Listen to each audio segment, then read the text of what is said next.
Asylum seekers is Kevin Rudd's other big problem with an election in the offing, but Australia is far from the only country where it is an issue.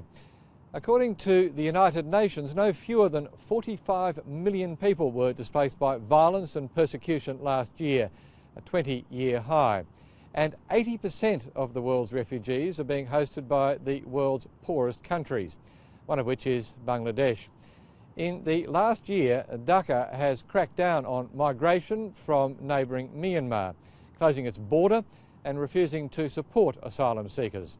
Bangladesh says it can't afford to accept any more refugees, but as India correspondent Stephanie March reports, the flow of asylum seekers is hard to stop.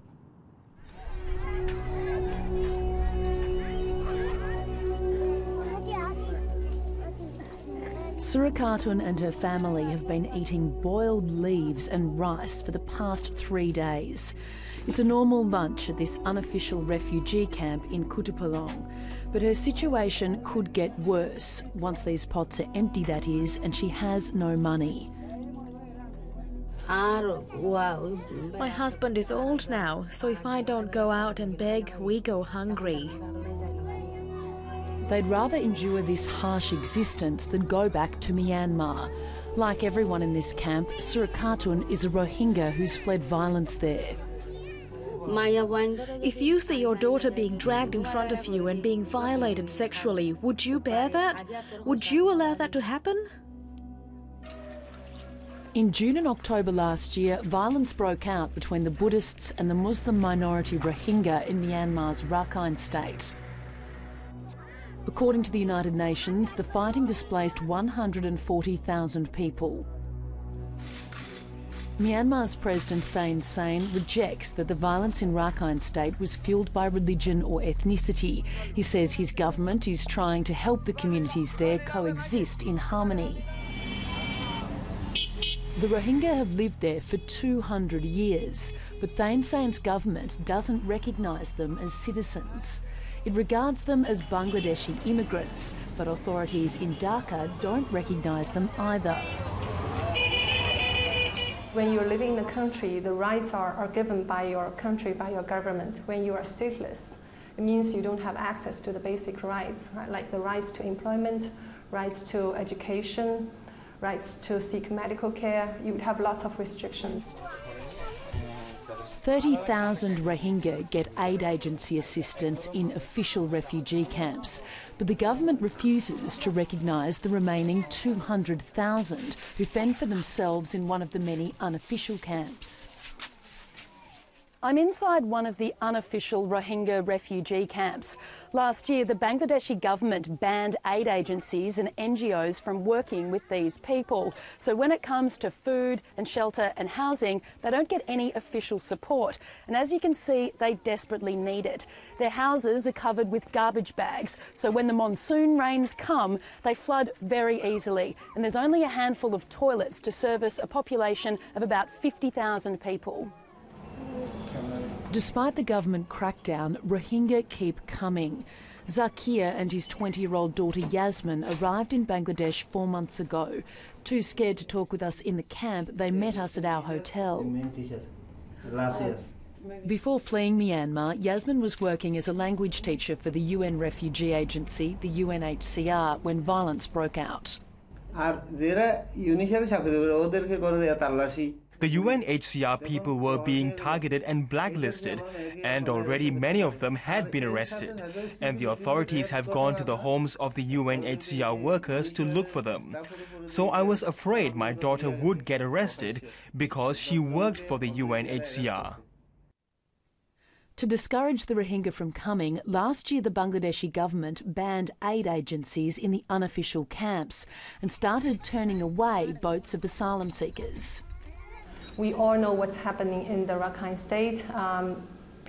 There could be economic reasons, but there are also the fundamental reason is the lack of access to basic rights.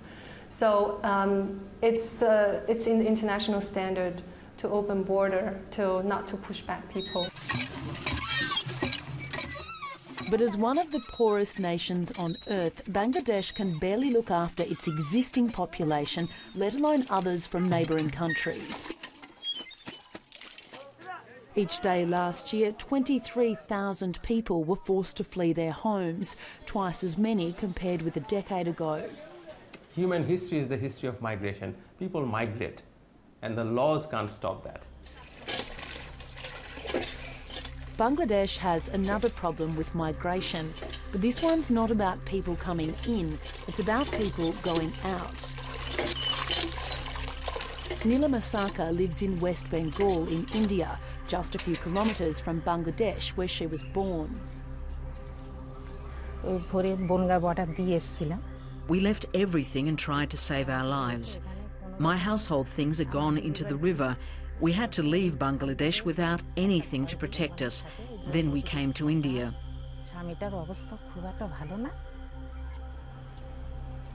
In coming decades, Bangladesh is expected to produce the highest number of environmental refugees in the world because of the increasing pressures of climate change.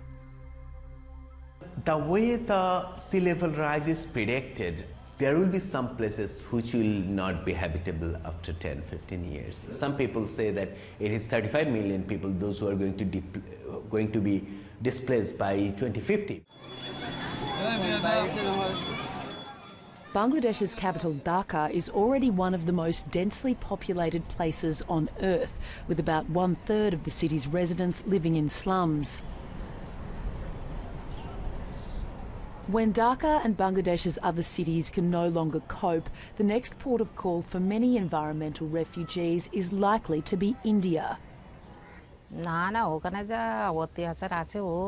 There is no other way.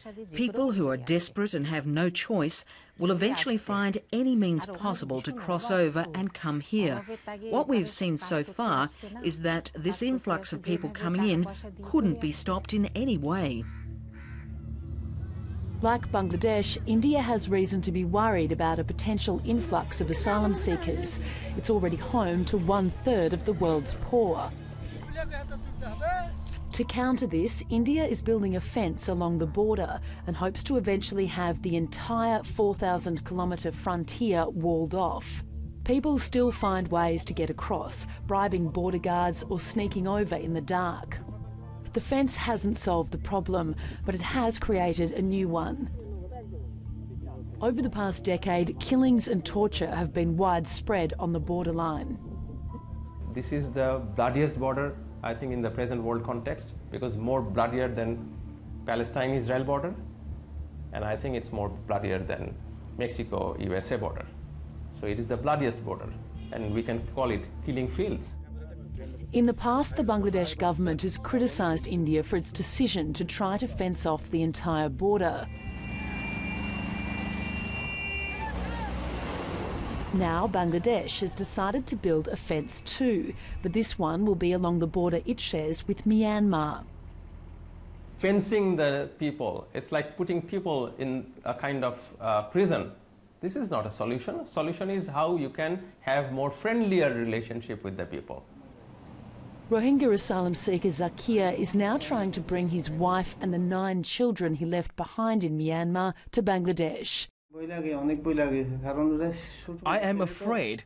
I'm really concerned that they are all young children.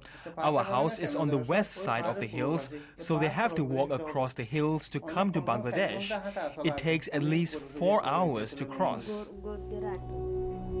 He isn't sure if the Bangladesh government will have built its fence by the time he has enough money to get them across. But in his eyes, no physical barrier changes the resolve of someone so desperate. No matter how difficult it is at the border, people will still cross because they are desperate. No matter how difficult the route is, they have to save their lives.